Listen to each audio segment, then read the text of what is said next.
নমস্কার, news 18 digital আপনাদের স্বাগত। আমি অর্ণব ভাই রয়েছি কলকাতা হাইকোর্ট পাড়া থেকে। আর আজকে সুপ্রিম কোর্টে কিছুক্ষণ আগেই বিচারপতি বি.আর. গাভাইয়ের বেঞ্চে রাজ্যের আদার্স ব্যাকওয়ার্ড ক্লাস কমিশনের তরফে সিনিয়র অ্যাডভোকেট কপিল সিবাল যে প্রস্তাব দিলেন, যে সাবমিশন রাখলেন, তাতে গত 10 মাস ধরে প্রায় 12 লক্ষ ওবিসি সার্টিফিকেট বাতিল মামলা তা একটা দিশা পেতে চলেছে এমনটা বলতে পারি।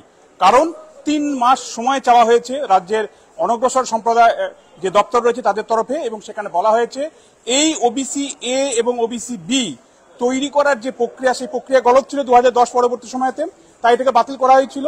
এই ওবিসি এ এবং ওবিসি বি তৈরির জন্য যে পদ্ধতি রয়েছে, যে সার্ভে রয়েছে, অর্থাৎ এক কথায় নতুন করে তালিকা তৈরি করার যে প্রক্রিয়া তা করতে চায়, সার্ভে করতে চায়, তার জন্য তাই 3 মাস সময় চাওয়া হলো। সুপ্রিম কোর্ট সময় মঞ্জুর করলো এবং জুলাই মাসে মামলা পরবর্তী শুনানি। আদতে 10 মাস ধরে যে বিষয়টা থমকে ছিল, কার্যত ওবিসি সার্টিফিকেট থেকেও ছিল না এরকম অবস্থা, কোথাও একটা কি পরিণতির দিকে এগোচ্ছে এই মামলাটা? দেখুন, রাজ্য সরকার আজকে যেটা উপলব্ধি করেছেন এটা তো আগেই উপলব্ধি করতে পারতেন। তাহলে তো আজকে এই যে লক্ষ লক্ষ ছেলে মেয়েকে যে বিড়ম্বনায় পড়তে হলো, বিশেষ করে এবছর যেমন ধরুন মেডিকেল অ্যাডমিশনের ক্ষেত্রে, ইঞ্জিনিয়ারিং এর অ্যাডমিশনের ক্ষেত্রে, এটা যদি আগে করতেন তাহলে তারা অ্যাডমিটেড হতে পারতো। এই আমার যে মামলাকারী তারা তো প্রকৃত ওবিসি হওয়ার যোগ্য, কিন্তু রাজ্য সরকারের কিছু টেকনিক্যাল প্রসিডিউরাল কজের জন্য তাদের যে রাইট সেটা ইনফ্রিঞ্জ হলো। শুধু তাই নয়, কলকাতা হাইকোর্টে তাদের যে রাইট ইনফ্রিঞ্জ হয়েছে এভাবে যে তাদের আদৌ পার্টি অ্যাড করা হয়নি, তাদের জানানোই হয়নি যে বেসিক্যালি ওবিসি সার্টিফিকেট তাদের বাতিল হয়ে গেল। অল অফ দ্য সাডেন তাদের ওবিসি সার্টিফিকেট বাতিল হয়ে গেছে। তারা এডুকেশনাল যে ইনস্টিটিউশনে যে ভর্তি হওয়ার ক্ষেত্রে থেকে শুরু করে চাকরির ক্ষেত্রে যে সমস্ত সুযোগ সুবিধা পেতে পারত, সেই সুযোগ সুবিধাগুলো পায়নি। ফলে এই সুযোগ সুবিধা না পাওয়ার ফলে তারা ডিপ্রাইভ হলো, এতগুলো মাস তারা ডিপ্রাইভ হলো। বিশেষ করে এবছরের মেডিকেল এন্ট্রান্সের ক্ষেত্রে এবং ইঞ্জিনিয়ারিং অ্যাডমিশনের ক্ষেত্রে প্রচুর অসুবিধা। আমি আসবো, আইনজীবী ফিরদৌস স্বামী আমাদের সঙ্গে ছিলেন, আমি আপনাদের সূচনা লগ্নে বলতে পারিনি, মাফ করবেন।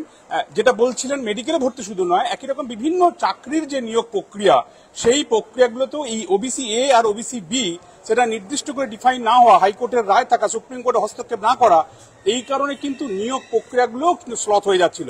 সেই জায়গাতেও যদি আগামী 3 মাসের মধ্যে এই সার্ভে সম্পূর্ণ করার একটা আশা দেখিয়েছে, প্রস্তাব দিয়েছে, অর্থাৎ নতুন করে তালিকা ফ্রেশ কি করে করা যায় যেটা আনডিসপিউটেড হবে, এরকম একটা প্রস্তাব রাখতে চলেছে, তাতে নিয়োগ প্রক্রিয়াগুলো তো ত্বরান্বিত হতে পারে বা যেগুলো পাইপলাইনে রয়েছে তাড়াতাড়ি আসতে পারে। দেখুন, কলকাতা হাইকোর্টের যে জাজমেন্ট, সেখানে কোথাও বলা নেই যে রাজ্য সরকার কোনো নিয়োগ প্রক্রিয়া চালাতে পারবে না। রাজ্য সরকারের পক্ষ থেকে বিশেষ করে মাননীয় মুখ্যমন্ত্রী যে কথা বলছেন সেটা একেবারেই সঠিক নয়। রেদার কলকাতা হাইকোর্টে যদি জাজমেন্টটি দেখেন, সেখানে বলেছে কি 2010 সালের পরবর্তী যে ওবিসি সার্টিফিকেটগুলো ইস্যু হয়েছে সেগুলো নিয়ে যারা চাকরি পেয়েছেন বা যে প্রসেসগুলো কন্টিনিউ রয়েছে, তারাও কিন্তু তাদের চাকরিগুলো তারা পেতে পারেন।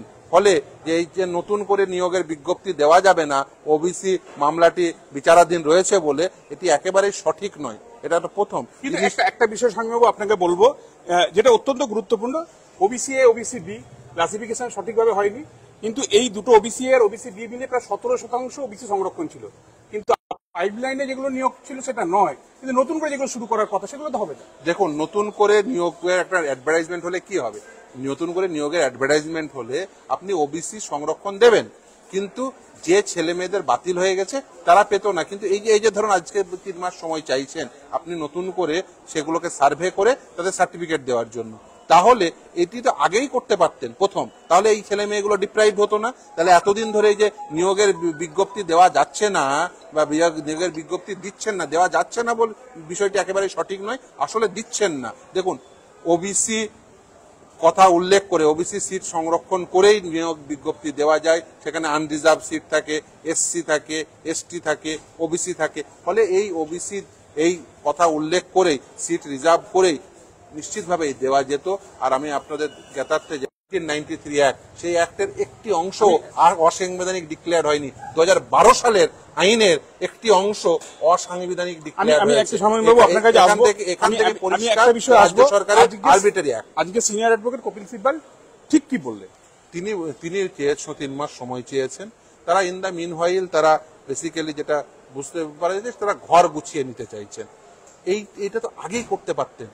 এই জাজমেন্টটি 2024 সালে, আজকে 2025 সাল। এই মাসে কি করবে? মানে ওবিসি এ ওবিসি বি দেখুন, এখনো পর্যন্ত কি করবেন এই নিয়ে কোনো প্রস্তাব বা এই নিয়ে কোনো এভিডেভিট আমি অন্তত পক্ষে পাইনি। ফলে মামলাকারী পক্ষের আইনজীবী হিসেবে বলতে পারি যে যেহেতু আমি কিন্তু ডকুমেন্ট প্রস্তাব দেওয়া হয়েছে 3 মাসের মধ্যে তারা এই একদম। সার্ভে, অর্থাৎ ওবিসি এ ওবিসি বি এগুলো সঠিক হয়নি বলেই মামলা হয়েছিল, এগুলো তারা সার্ভে করছেন, অর্থাৎ সেটা যেটা ঠিকঠাক হয়, অর্থাৎ ভুল বা ত্রুটি যদি সেখানে আমরা উদ্বিগ্ন এই কারণে যে এইভাবে বারবার রাজ্য সরকারের পক্ষ থেকে সময় নিয়ে মামলাটিকে পিছিয়ে দেওয়া হচ্ছে, ফলে যারা বঞ্চিত তারা বঞ্চিতই থেকে যাচ্ছে, তাদের বঞ্চনার ইতিহাসটা দীর্ঘায়িত হচ্ছে। এটা তো আগেই করতে পারতেন। আমরা তো প্রথম থেকে বলছি যে দেখুন, যারা ওবিসি সার্টিফিকেট পেয়েছে তারা এলিজিবল ওবিসি সার্টিফিকেট পাওয়ার জন্য, কিন্তু রাজ্য সরকারের কিছু টেকনিক্যাল ত্রুটির জন্য এবং ওই যে 2012 সালের আইনটি, মানে রাজ্য সরকারের সর্বোচ্চ ক্ষমতা রয়েছে, এই ভাবনা চিন্তা থেকে যে আইনটি তৈরি করেছে ওই ভাবনা চিন্তাটা সঠিক ছিল না। ইন্দিরা সাহানির জাজমেন্টের পরে 1993 সালের যে আইন, বামফ্রন্ট সরকার সময় যে আইনটি ছিল সেটা সঠিক ছিল, কোনো আদালত বলেনি যে অসাংবিধানিক, কিন্তু 2012 সালের আইনে কেন বলছে অসাংবিধানিক? তার কারণ ওবিসি কমিশনকে বাইপাস করে গিয়ে আমি রাজ্য সরকার আমি যা ইচ্ছা তাই করতে পারি, এই যে মনোভাব, এই মনোভাব থেকে বেরিয়ে আসতে হবে। আসলে এই মনোভাব থেকে বেরিয়ে আপনি আসতে বলছেন 3 মাস ঘর গোছাতে চাইছে রাজ্যের আদার্স ব্যাকওয়ার্ড ক্লাস বা কমিশন যাই বলো না কেন, এই 3 মাসে তারাও তো সার্ভেটা করতে চাইছে, অর্থাৎ কোথাও যদি খামতি থাকে সেটা তারা শুধরে নেওয়ার চেষ্টা করছে। হ্যাঁ, সেটা ভালো, একদিক দিয়ে ভালো। তাহলে সেটা তো আগে করতে পারতেন। এই 3 মাসটা তো আজ থেকে 1 বছর আগেই করতে পারতেন, 10 মাস আগেই তো করতে পারতেন, প্রথম থেকেই তো করতে পারতেন। এটা যদি প্রথম থেকেই করতেন তাহলে আজকে এই দিনটাই দেখতে হতো না। অত সব মিলিয়ে আমি সামাপ করবো এই বলে স্বামীবাবুকে অনেক ধন্যবাদ। অর্থাৎ আগামী 3 মাস এই সার্ভে, অর্থাৎ ওবিসি এ ওবিসি বি এই তালিকায় যারা যারা রয়েছেন সেই তালিকাটার সার্ভে করে সেটাকে অর্থাৎ একটা ত্রুটিহীন একটা তালিকা যদি তৈরি করা যায়, তার একটা পরিকল্পনা করা এবং 3 মাস সময় লাগবে, এরপরে সুপ্রিম কোর্টে আসবে। কাজে সব মিলে সুপ্রিম কোর্টে যে মামলা দীর্ঘদিন ঝুলেছিল এবং ওবিসি সার্টিফিকেট বাতিল মামলা, এটা ঝুলে থাকার কারণে একাধিক নিয়োগ প্রক্রিয়া, একাধিক ভর্তির প্রক্রিয়ায় ওবিসি যারা অরিজিনালি যারা ছিলেন দাবিদার, প্রকৃত দাবিদার যারা, তারা ডিপ্রাইভ হচ্ছিলেন। এই জায়গা থেকে সুপ্রিম কোর্টে আদার্স ব্যাকওয়ার্ড ক্লাস কমিশন তাদের তরফে প্রস্তাব 3 মাস সময় দেওয়া, জুলাই মাসে আসা, একটা কোথাও দিশা পেল বলাই যায়। অর্থাৎ আগামী 3 মাস পর একটা ভালো কিছু হতে পারে এই ওবিসি বিষয়টাতে, সার্টিফিকেট মামলাতে একরকম বলাই যায়। আপাতত এই পর্যন্ত আপনারা দেখতে থাকুন নিউজ 18 বাংলা। আর অবশ্যই আপনাদের কোনো সাজেশন থাকলে জানাবেন কমেন্ট বক্সে কমেন্ট করে।